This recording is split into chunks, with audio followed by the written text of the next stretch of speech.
The Universal Consciousness of Mind and God. An LSD trip report by Faden, experienced in 1994 and uploaded to earwid.org on August 4th, 2005. This is an experience I've never wrote about before, but it's something I think about a lot, because of the strangeness of the experience and how it changed me as a person, and about the connection between mind and body. Around 10 years ago, when I was in my late teens, early 20s, I was somewhat of a rebel and a thug, and a destructive person. I got into all sorts of criminal activities such as gang fighting, drugs, illegal raves, etc. During that time, I experimented with just about every drug known to man, one of which being LSD. I'd been told before I'd ever taken any form of hallucinogenic that LSD was not something to be taken lightly, as it's the world's most powerful drug, or so I thought, and can be devastating to someone if a bad trip occurs, or if the user is not mentally strong. And me, being a stupid, naive young person, did not listen to this advice, and thought I could deal with it and cope with whatever my mind had to deal with, or whatever experiences it could throw at me. How wrong I was. And what I did not know at the time was it was going to change my way of thinking for good. Some of my friends were into spirituality of all kinds. I believed in the paranormal, but never thought much about the spiritual side of it. But my friends, they'd always be blabbing on about metaphysics, parallel dimensions, time travel, God, the soul, stuff like that. Anyway, one night, I was doing my normal drinking of cider and smoking cannabis. I was used to my friends acting strange, as they'd been experimenting with LSD over the last few weeks, some of them even longer. I was curious about it, as my friends had told me about the strangeness of it all, and how it had changed their way of thinking for the better. In some cases, it was for the worse, and that it has opened up some part of the subconscious that they never knew existed. Most of my friends were over-intelligent university students that came from upper-class families, and I was like the odd one out that came from a lower-class family. I was like the novelty poor person of the group, being that I was not from a rich family and did not have a great education like they had, and was unemployed and going nowhere fast.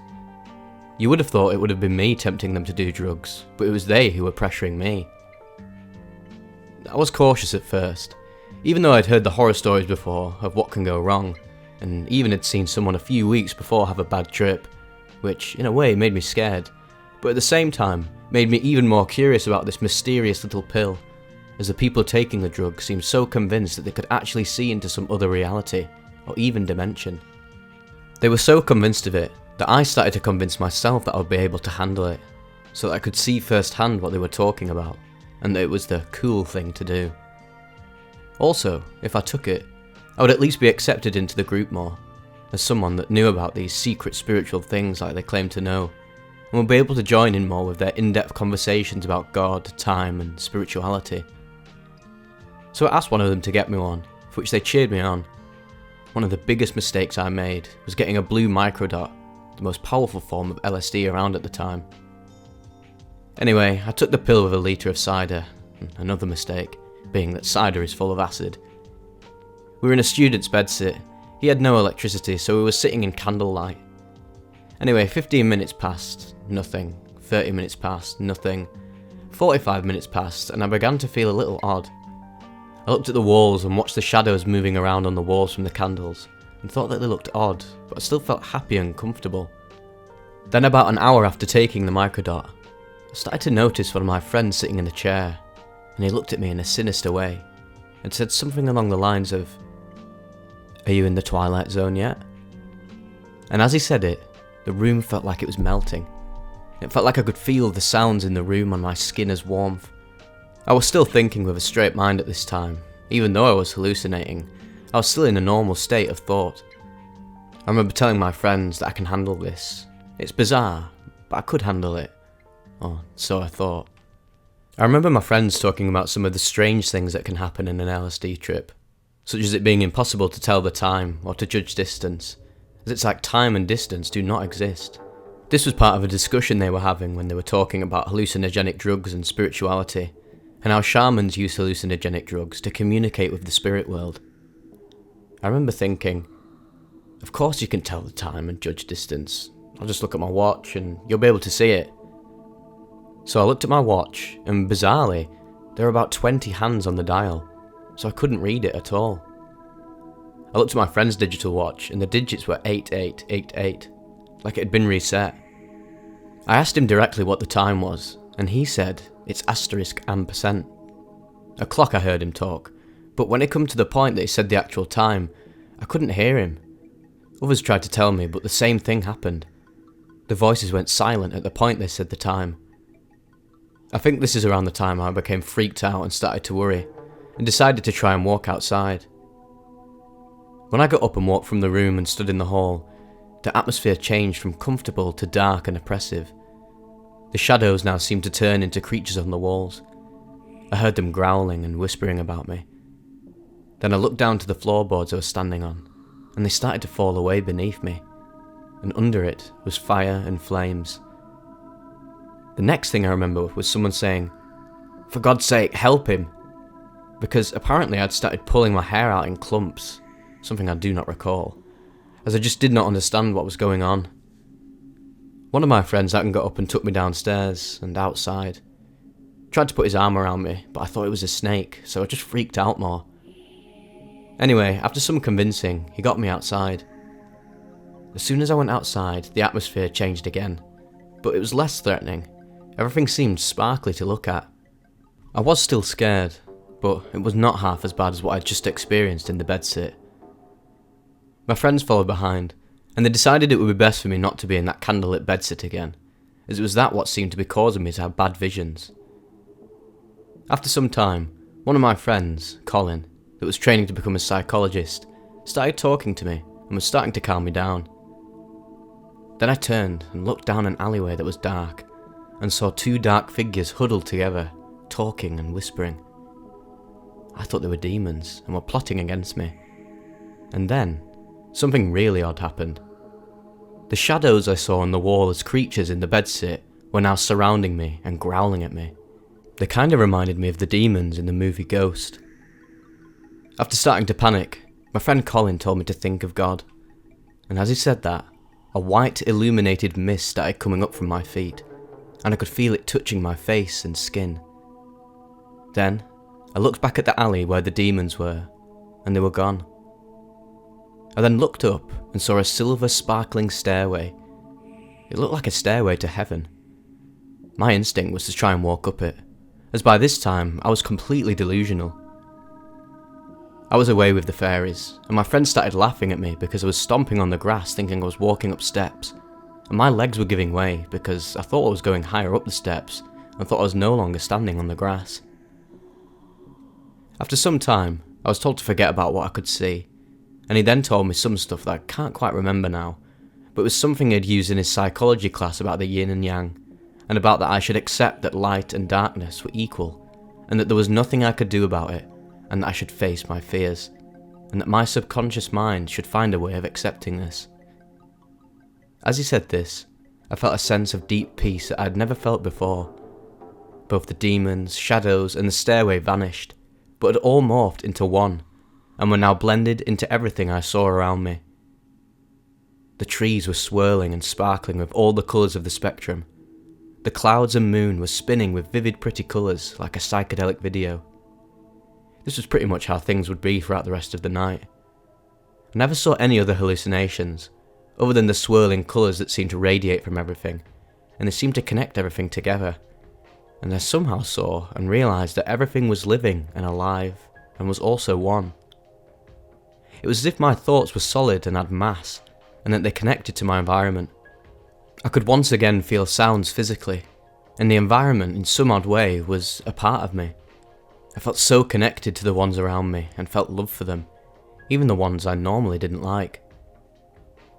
Things seemed more realistic to me than they did before. I'd never felt so alive than in comparison to what I'd felt before that moment. Normal reality seemed less real. I think unless you have experienced it, you won't know what I truly mean.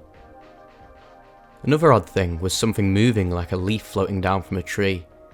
It made a sound like twinkling, when normally a leaf would make no sound, and when people turned their heads, I would hear this whooshing noise. One of the only things I did not like in this newfound peace was the frustration I had when I would get these huge bursts of thought come to me that made me think, I understand the universe and everything in it. I had it on the tip of my tongue, and I told those around me that I knew the answer to life and everythingness, and they would say to me, "Okay, Barry, tell us what is the meaning to the universe then," and I just couldn't spit it out. I could not get the words to come out of my mouth, no matter how hard I tried. But I swear blind that somehow I knew it all, and it was the most frustrating thing I've ever felt to this day. It was like one side of me understood the secrets of the universe, but the other side could not comprehend it. Anyway, after a while, about 10 hours in all, I came down and started coming back to reality. It took over a day or two to get back to normal completely, but my ways of thinking had changed dramatically. I got a job, I stopped fighting, I stopped taking drugs, I became a better person, and started learning everything I could about the afterlife and spirituality. I became a pacifist and an animal lover. I became a hippie and later a pagan. The experience was terrifying yet awe-inspiring, but I'd never do it again, as some of the people I did it with today have mental problems, so it's not all good. My reason for posting this is because I had a dream about this last night after talking to my girlfriend about it, and it has brought back some memories of the experience, and has made me wonder again, is LSD something that just causes the brain to hallucinate? Or is it something that actually opens up a part of the consciousness that is able to see into other dimensions or realities? Was I just seeing a bunch of crap that my mind and surroundings caused me to experience? Or does it truly open up a door in our own mind that allows us to see a perception of things more complex and have a higher understanding than what our normal waking brains experience? I don't know the answer to this, but it sure changed me and made me think more about things I would not normally have done beforehand. I believe shamans and tribal people use hallucinogens because, to them, it opens the door to the other worlds, in where they can see and communicate with beings or things in that world, and that they connect with it both physically and mentally. It's like we are truly interconnected with all things and beings that are all around us, all the time, whether they be physical things or spiritual things. The spiritual realm is a reality in their mind state, just as the physical realm is a reality in our mind state, and all of it is, in a sense, morphed into our natural environment and ours into theirs. Maybe the same applies to our lives and their lives, and that we are all connected. Maybe they have drugs that make them have strange experiences where they can see glimpses into a window into our world. If I were to describe God, I'd say it's like one huge mass of energy, all combined into one. Maybe these drugs can open up something within us that lets us have a glimpse into that window of the bigger picture of things. But unfortunately, our physical brains are limited, and cannot perceive that bigger picture, as a spirit being might well see it. This experience seems to have taught me that the spirit world is all around us.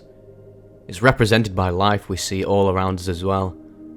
It just seems that our physical world seems to give it an image that we all perceive as being normal reality. I think the laws of the spirit world are probably extremely strange and alien to us. I also find it fascinating that it's said that time and distance does not exist in the spirit world, and when I tried to tell the time or hear the time when on LSD, I could not understand it no matter how hard I tried. I mean, I couldn't even hear someone say it, or even judge the distance from me to a wall nearby. One of the things this experience taught me was that maybe certain drugs like LSD can open up a part of our being that allows that God effect to be felt or experienced. I do not think that the answers to God can be found in a pill itself, but the drug might let us experience genuine God effects in the state of mind a pill might put us in, or that it might open up some kind of strange door to a world far beyond our range of understanding. It's important to remember that we only use a small percentage of our brain mass. It could be possible that certain drugs make us use more of that brain mass, letting us see something we do not normally notice around us. Even science admits that energy is all around us, but we do not always see that energy, or even know where it comes from. Maybe some substances can help us see energies that are normally invisible to our everyday senses. All the best, Faden.